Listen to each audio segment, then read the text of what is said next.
Chess learning school एवं स्वर्गीय पुष्पा रानी रक्षित एवं रक्षित परिवार की ओर से रानीगंज के सोष्टी गुरिया पब्लिक लाइब्रेरी में एक दिवसीय शतरंज प्रतियोगिता आयोजित की गई। प्रतियोगिता के आयोजकों ने कहा कि इस शतरंज के खेल में लगभग 30 खिलाड़ियों ने भाग लिया, जिनमें युवा और वयस्क शामिल थे। इस बारे में चेस लर्निंग स्कूल के संस्थापक सुरजीत नंदी ने कहा कि उनका स्कूल रानीगंज के राजारबांध इलाके में है और वह अपने सहयोगी राजीव गुप्ता के साथ स्कूल चलाते हैं, जहां पर बच्चों को शतरंज की शिक्षा दी जाती है। আমাদের রানীগঞ্জে চেস টুর্নামেন্ট করা হচ্ছে। এই চেস টুর্নামেন্ট করা হচ্ছে আমাদের রানীগঞ্জে চেস লার্নিং স্কুলের পক্ষ থেকে, যে স্কুলটা আমি চালাই এবং আমার সঙ্গে সহযোগিতা করে রাজীব গুপ্তা। দুজনা মিলে এই স্কুল আমরা খুলেছি 1 বছর আগে রানীগঞ্জে রাজারবানের কাছে, সূর্য মন্দিরের কাছে। তো সেই স্কুল থেকে প্রথমবার আমরা সিদ্ধান্ত নিয়ে চেস টুর্নামেন্ট করা হচ্ছে। আমাদের উদ্দেশ্য হচ্ছে আসছে যে নিউ জেনারেশন, তাদের জন্য যেমন আমরা শারীরিক উন্নতির জন্য যোগাসন যোগব্যায়াম করাই, ঠিক মস্তিষ্কের উন্নতির জন্য আমরা এই চেস প্রোগ্রাম করানো হচ্ছে এবং করেছি এই সিদ্ধান্ত নিয়ে যে আগামী প্রজন্ম যেন আরও উন্নততর হয়। এবং আমরা এটাও আশা রাখছি যে আমাদের রানীগঞ্জের এলাকার সমস্ত মানুষ আমাদেরকে সাপোর্ট করেছে এবং সাহায্যও করেছে। ইন ফিউচার এর চেয়ে ভালো করার আরও চেষ্টা করব। এই টুর্নামেন্টে আমাদের আরও কিছু মানুষ সহযোগিতা করেছে, না বললেই নয়। যেমন এই টুর্নামেন্টের আমাদের সভাপতিত্ব করছেন বিদ্যুৎ পাণ্ডে, উনি অনেক সহযোগিতা করেছেন এবং কিছু প্রাইজ আছে যারা রক্ষিত ফ্যামিলি থেকে প্রাইজ স্পন্সর করেছে। প্রথম ট্রফি আমাদের রানীগঞ্জের বিশিষ্ট সমাজসেবী শ্রীমান Pradip Kumar Nandi CR road Nandi jewellers থেকে প্রথম ট্রফি স্পন্সর করেছে এবং বাকি আদার্স সেকেন্ড ট্রফি আমাদের ব্যাকলেস ইন্ডিয়া বলে কোম্পানি নাম, ব্যাকলেস মিডিয়া কোম্পানি থেকে সেকেন্ড ট্রফি স্পন্সর করেছে।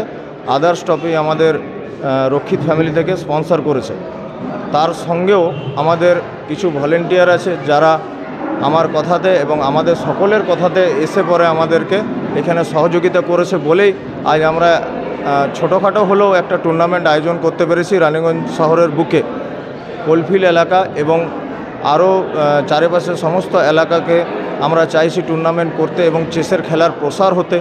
এতে শিশুদের বুদ্ধির বিকাশ হয়, ব্রেনের বিকাশ হয়। আপনারা এখনকার জেনারেশনে বুঝতেই পারবেন, কিছু কিছু ডক্টরও প্রেসক্রাইব করে যে সুইমিং করুন, চেস খেলান বাচ্চাদের। সেই উদ্দেশ্য রেখে সমাজের কাছে আমাদের এই সিদ্ধান্ত এবং প্রথমবার করেছি, দ্বিতীয়বার এর চেয়েও আরও ভালো করার চেষ্টা করছি। যদি রানীগঞ্জবাসী আমাদেরকে এবং আমাদের স্কুলকে সাপোর্ট করে এবং সহযোগিতা করে, তো এর চেয়েও ভালো করার চেষ্টা করব। কতগুলো বাচ্চা অংশগ্রহণ করেছে এই প্রতিযোগিতায়? আমাদের এই প্রতিযোগিতায় আমরা 32 জন পার্টিসিপেট নিয়ে আয়োজন করেছিলাম এবং লিফলেটও দিয়েছিলাম।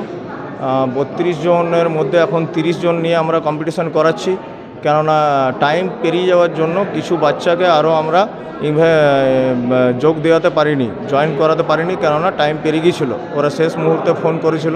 হয়তো আমাদের সেরকমভাবে সম্প্রসার বা প্রচার আমরা করতে ব্যর্থ হয়েছি, যার জন্য ফুলফিলটা হতে পারেনি।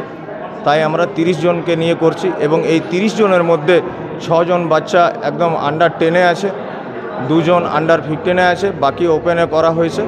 এবং আমরা আন্ডার 10-এর সমস্ত বাচ্চাদের যারা শিশু সুলভ মন নিয়ে খেলার জন্য এসছে এবং খেলতে এসছে, হার জিতকে কোনো উপেক্ষা করে যে আমরা খেলতে এসছি, এই যে মানসিকতা, এই মানসিকতার জন্য আমরা সমস্ত শিশু সুলভ অর্থাৎ আন্ডার 10-এর সমস্ত বাচ্চাদেরকে ট্রফি দিয়ে, সার্টিফিকেট দিয়ে এবং সমস্ত ক্যান্ডিডেটকে সার্টিফিকেট ও মেডেল দিয়ে সসম্মানে এখান থেকে আমরা চেস লার্নিং স্কুলের। আপনার নাম? আমার নাম সুরজিৎ নন্দী। আমার পরিচয়, আমি এই টুর্নামেন্টের সেক্রেটারি এবং চেস লার্নিং স্কুলের ফাউন্ডার। আমি একা নই, আমার সঙ্গে রাজীব গুপ্তাও আছে, দুজন মিলে আমরা করেছি। रानीगंज से सम्राट दास की रिपोर्ट, पीबीटीवी न्यूज। नियमित अपडेट एवं दुनिया भर की ताज़ा खबरों के लिए हमारे फेसबुक पेज को फॉलो एवं यूट्यूब चैनल को सब्सक्राइब करें।